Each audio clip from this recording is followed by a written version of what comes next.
21st Precinct, Sergeant Waters. Yeah, all right. I've got an alarm for you. Okay.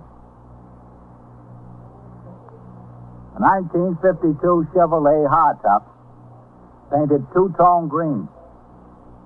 Pennsylvania registration unknown. You are, by transcription, in the muster room at the 21st Precinct, the nerve center. A call is coming through. You will follow the action taken pursuant to that call from this minute until the final report is written in the 124 room at the 21st Precinct. All right. Let me know if you see it on your post. The car was driven by suspects in an armed robbery. Okay. 21st Precinct. It's just lines on a map of the city of New York. Most of the 173,000 people wedged into the 9/10 of a square mile between Fifth Avenue and the East River wouldn't know if you asked them that they lived or worked in the 21st. Whether they know it or not, the security of their homes, their persons, and their property is the job of the men of the 21st Precinct. The 21st, 160 patrolmen, 11 sergeants, and 4 lieutenants, of whom I'm the boss. My name is Kennelly, Frank Kennelly. I'm captain in command of the 21st. I was working my night tour, 4 p.m. to 8 a.m. Before midnight, it had been a busy night in the precinct. There had been a mugging, a bad wreck on Fifth Avenue, and an armed robbery at a bar and grill on Lexington. After I had turned out the platoon for the late tour at 12, things quieted down. I went out on patrol in sector car number 3 with Patrolman Farrell as operator. After touring the northern end of the precinct to inspect patrol conditions, at 1:10 a.m., I instructed Patrolman Farrell to head downtown on 5th. Traffic on the avenue was very light, and according to my standing instructions for all cars at night, we proceeded at a very slow rate of speed in order to observe the benches between the sidewalk and the Central Park wall. After we crossed 84th Street, the traffic lights turned red, and Patrolman Farrell drew the car to a stop. The guy can explain all he wants to about high-pressure fronts and low-pressure fronts. All I know, Captain, is it gets pretty cold. Yep. If they just say tomorrow it's going to rain or the sun is going to shine, all right, but you're going to be a Bachelor of Science nowadays to understand one of these weather reports. What's that cab driver doing over there? Well, it looks like he's got trouble with a passenger. Yeah. Go on through. Let's have a look. That's it.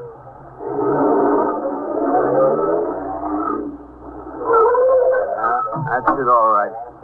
What's the trouble, Mac? I passed out dead drunk in a car. All right, Farrell, let's give him a hand. That's it? Okay. I don't know why I always saw this kind of guy. Every time I get a guy in a tuxedo, I could smell trouble. He's got some load on, all right. Where were you taking him? Where? I asked him where. Uptown. He said, drive uptown, and he let me know. Where'd you pick him up? 52nd Street All there. right, come on, mister. Had some babe with him. Come on. He must have come out of one of the clubs. They got in the car, and he said, drive around the park. She says, no, I want to go home, she said. Guy says he wants to talk to her. So she says, okay, drive around the park a few minutes. He's out like a light. You're telling me.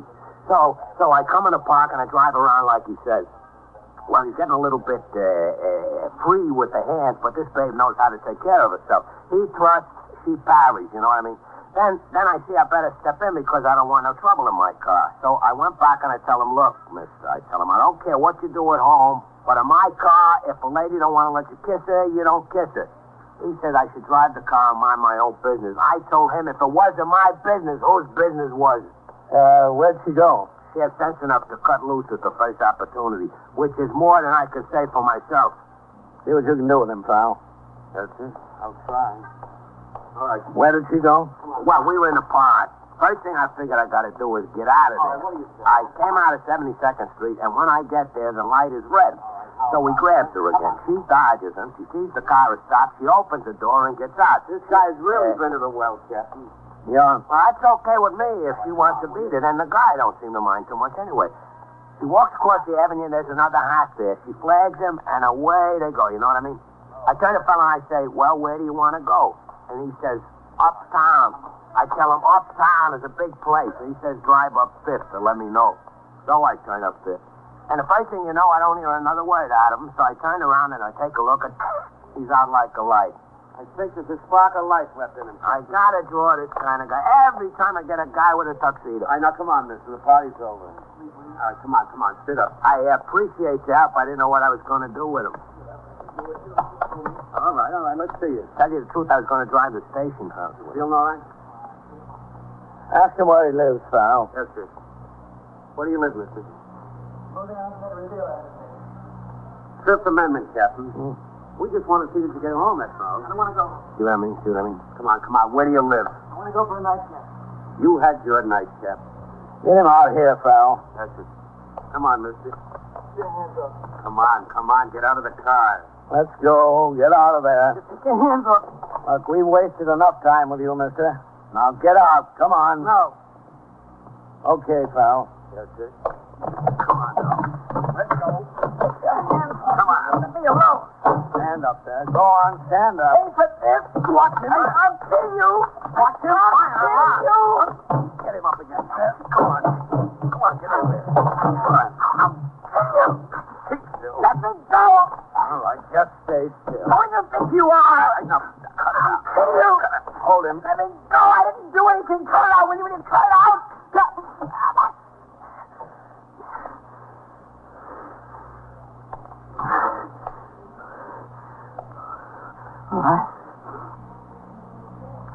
All right. Look, fellas, I'm okay. You only think you are. I'm sorry. Believe me, I'm sorry. I had a few drinks. You know how it is. Come on, be nice guys, will you? Why don't you be a nice guy instead of swinging at us? Well, I'm sorry about that. I'm sorry I hit you. Did I do any damage? I didn't hurt you, did I? I'm sorry. That's good. Say sorry, mister. I had a couple of drinks. You know how it is. Driver, get his hat out of the car, will you? Yes, sir. Come on, huh? I'll be all right, I promise you. I know you'll be all right. Here, Put it on his head. yeah. Thanks. Thanks a lot. Look, fellas, I'm okay. I know I was a little nasty. I'm sorry, huh? Just let me go home. I'll go right to bed. I promise you, I'll go right to bed. I just live over on Park Avenue at 695. That's close. Yeah? Well, the station house is closer. The realization that he had been arrested took all the fight out of the man and most of the drunkenness. He identified himself as Charles H. Lowfield, age 33, 695 Park Avenue. Before we put him into the car, he paid the cab driver $2.20 fare that was on the clock. Farrell took the name and address of the driver and entered them into his memorandum book in case he was needed as a witness. We put Lowfield into the car and drove to the station house. There, we walked up the front steps with him and into the muster room where Lieutenant Gorman was on the job as desk officer and Sergeant Waters on telephone switchboard duty. As Patrolman Farrell took the prisoner in front of the desk to book him on charges of violation of Section 722 Penal Law, disorderly conduct, I headed around behind the desk to sign the blotter. All right. Halfway, Mr. Lawson. This isn't really necessary, is it? Captain, have you got a second? Yep. Lieutenant King is upstairs. He asked that I ring up there when you get in. Okay. As soon as I sign the blotter. Yes, sir. 21st Precinct, Sergeant Waters. Well, Captain. Red. Just step right up to the desk. Okay, wait till you get to the end of your trip. I'm going to go home and go to bed. What have we got, Farrell? Disorderly conduct. I apologize to you, didn't I? I told you I was sorry. What's the name? Charles H. Lowfield. Lowfield. Captain, I appeal to your better nature. I'm a responsible businessman. I know that I acted not exactly as I should, but there's no reason to arrest me.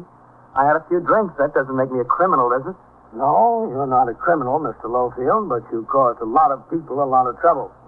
We were perfectly willing to help you and see that you got home all right. Well, I told you I was sorry about what happened. You refused our help.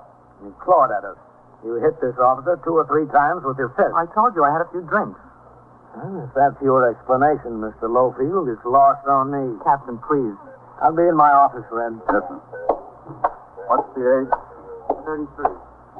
Get Lieutenant King for me, Sergeant. Yes, sir. 695 Park Avenue.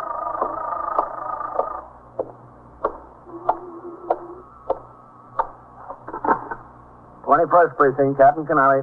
Lieutenant King's coming to the phone, Captain. Okay. Here he is.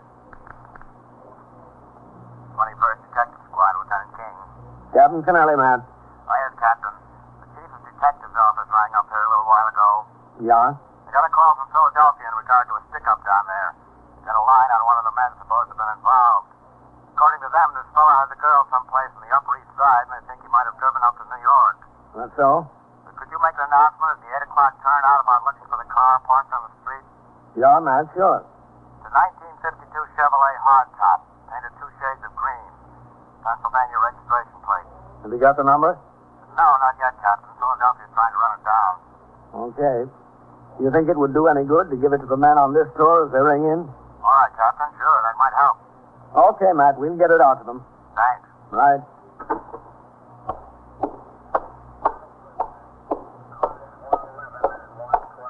All right, Mr. Lowfield. You'll have a hearing in District Magistrate's Court at 10 a.m. 10 a.m.? That's right. About finished, pal? Yes, Captain. What do I do until then? The bail is $500. I don't have that much cash. You saw how much money I had, about $60. Do you have anyone who can go your bail? Where do I post it, here? Yeah, that's right. We'll take it here. Well, how do I get in touch with anybody? We'll make 3 telephone calls for you. Can I make them myself? No, we'll make them for you. Who would you want us to call? Well, I've got money for telephone calls. Why can't I make the calls? Because the rules say you can't. Who do you want us to call?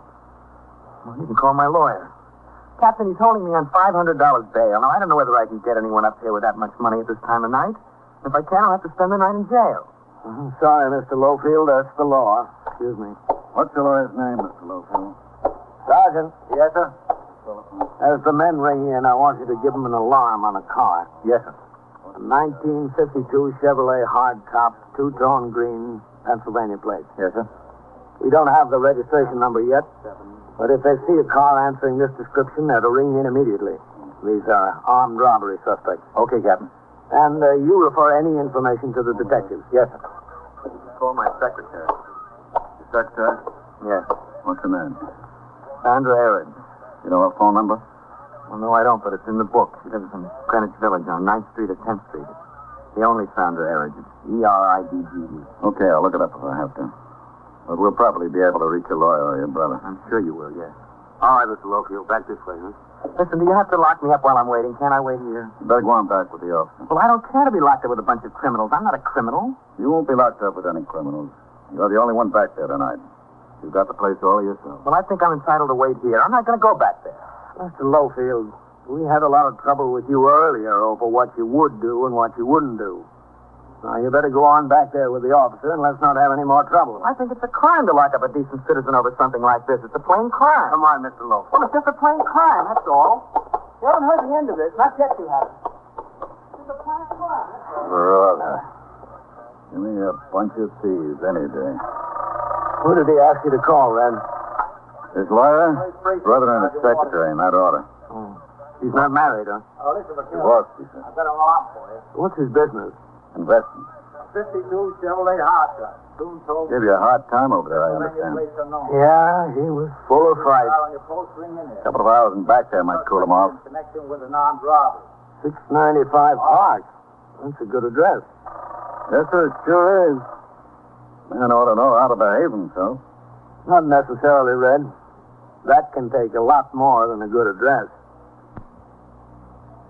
As soon as the prisoner had been lodged in the cell, Patrolman Farrell returned to the muster room, and with him I left the station house to resume patrol. With certain exceptions defined by law, desk officers of the police department of the city of New York are required to take bail from or in behalf of any person arrested for a misdemeanor or an offense. In compliance, at 1:40 a.m., Lieutenant Gorman began to make the first of the 3 telephone calls requested by Mr. Lowfield. Give me a light on here, Sergeant. Yes, sir.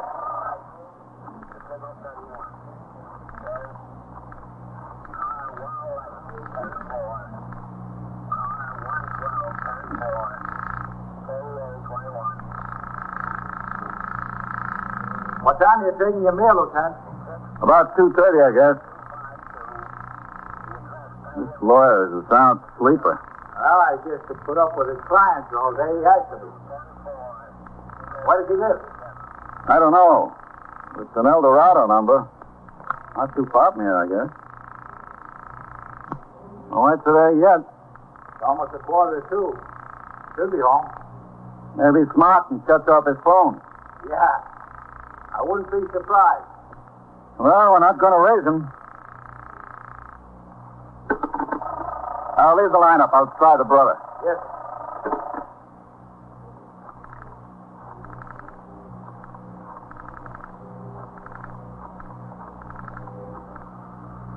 Put Farrell on reserve at 5 a.m. if he has to go to court. Yes, sir. We could take Meister off his post and put him in a car. Yeah, that'll be all right.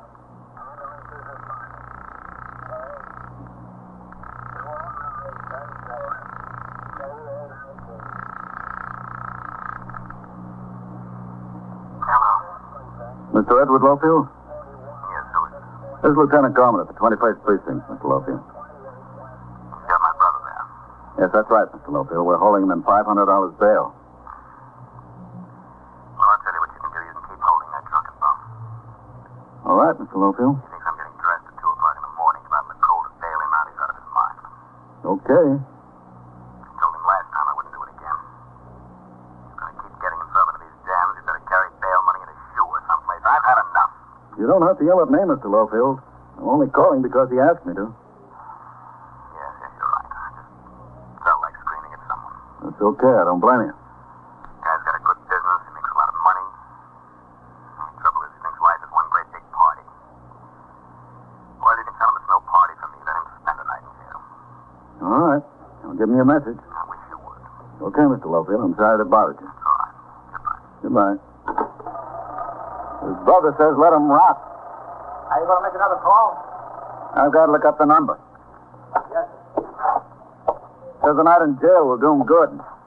He can get an argument from the one that's in. Yeah, I guess he could. 21st Precinct, Sergeant Waters. Okay. Oh, listen, I've got an alarm for you. 1952 Chevrolet hardtop, two-tone green. Pennsylvania registration unknown.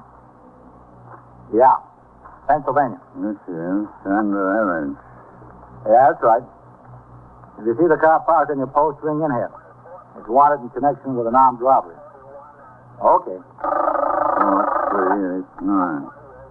Who's Sandra Edwards? The secretary? Yeah.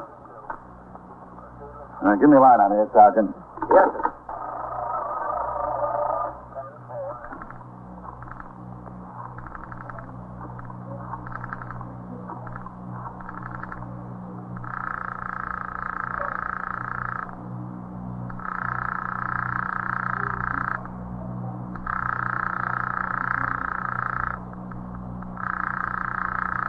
You think she'll come up here? How should I know?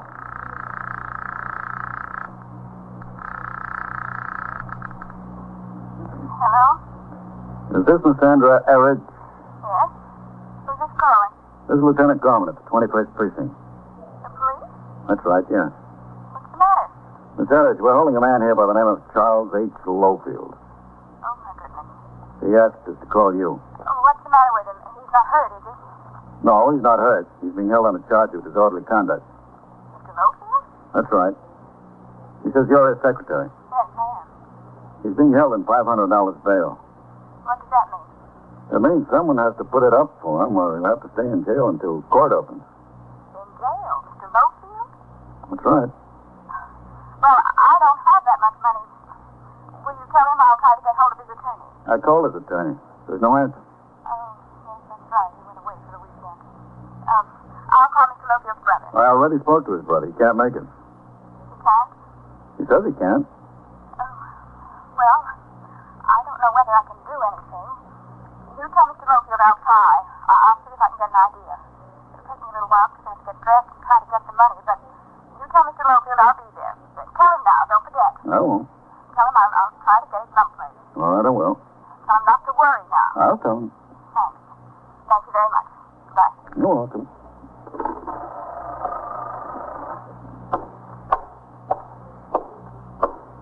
The secretary coming, Lieutenant?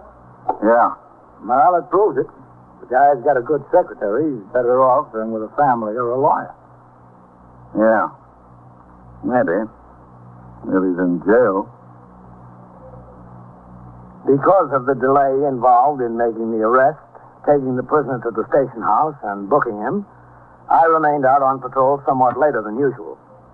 With Patrolman Farrell, I toured the precinct from one end to the other, from Fifth Avenue to the river, in order to observe conditions that had been brought to my attention and to check on the efficiency of the men on the job. It was a little before 4 a.m. when the car pulled up in front of the station house. As we stopped, I saw the front door open and Lieutenant Matt King, commander of the 21st Detective Squad, come down the steps to the sidewalk. I see you inside, Farrell. Yes, sir. Matt. Hello, Captain. Hey, don't you ever go home, Matt? That's where I'm headed now. Hello, Lieutenant. Farrell. We're giving an alarm on the Pennsylvania car to everybody on post. No, good. And I'll call the attention of the men to it at the 8 o'clock turnout. Fine. These are a couple of good boys. I made them in 3 jobs down in Philadelphia. Yeah? They shot up a loan company office there yesterday. This is the 21st precinct, isn't it? Yes, it is. Oh, good. Oh, good night, Captain. Night, Matt. Well, I've got the money. What money is that? $500. Thank you. The bail money from Mr. Local. Oh. Well, you see the desk, Lieutenant, over there. Him? Yes, that's right. I got a message for you, Captain. That's right. All right. As soon as I sign the blotter. I've got the $500 for bail from Mr. Lofield. All right. Well, Captain. Right. And I'm telling you, it wasn't very easy to get it. I had to go see a friend of mine.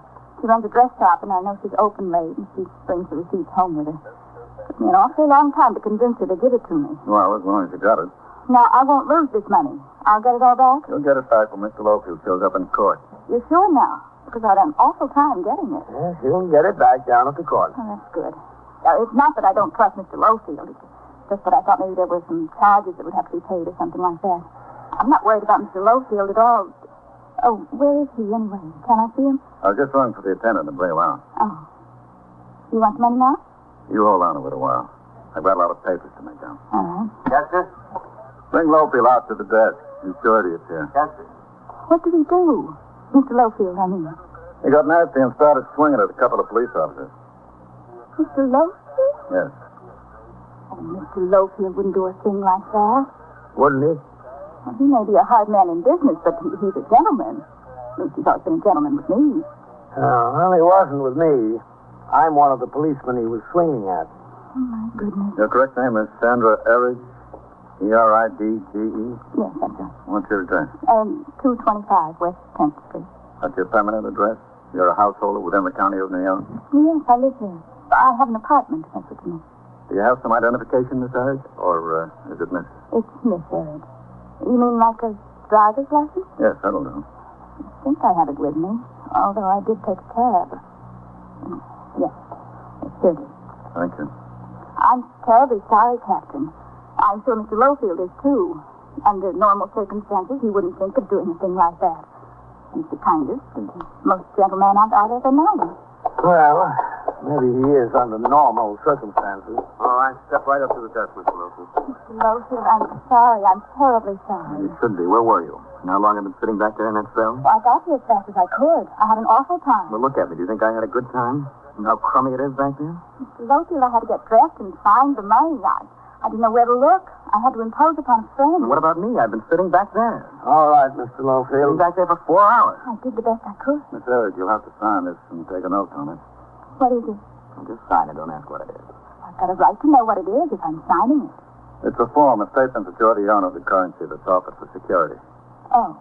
Well, I'd like to read it. Well, Sandra, now stop being an efficient secretary and don't waste time reading it. Just sign it. Just sign it so I can get out of here. Mr. Lofield, I like you very much, but you're not going to talk to me like this.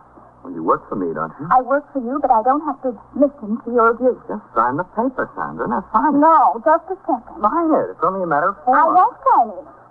The money doesn't belong to me. I borrowed it. I'm not worried that you borrowed it. I just want to make sure it isn't stolen. Now sign the paper. No, I won't. Now look, Sandra. You look, Mr. Lofield. I was good enough to get up out of bed at 2 o'clock in the morning and go chasing around, waking up my friends, trying to raise this money. I don't expect you to be grateful, but I do expect you to be at least courteous. It's impossible for me to be courteous under these circumstances. Then it's impossible for me to be loyal. Good night, Mr. Lofield. Sandra, I'm sorry. Sign the paper, Sandra. I may not have a job in the morning, but at least I'll have my self-respect. Good night, Mr. Lofield. Sandra. Good night, gentlemen. Good night, Sandra. All right, Mr. Lofield, you're not going anywhere. Just stay here. Sandra! All right, pal. You better take him back. Please, someone go after her. Tell her I'm sorry.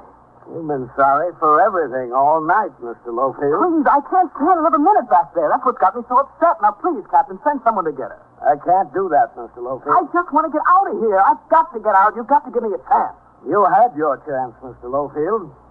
It just walked out the door.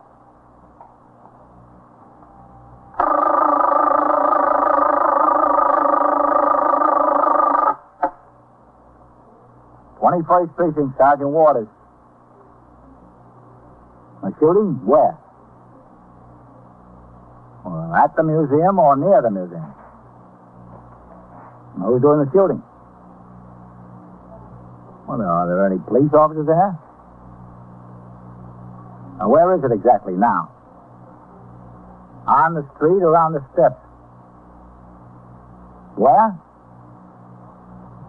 Talk into the phone, will you? All right. I'll send the officers right. And so it goes. Around the clock, through the week, every day, every year. The police precinct in the city of New York is a flesh and blood merry-go-round.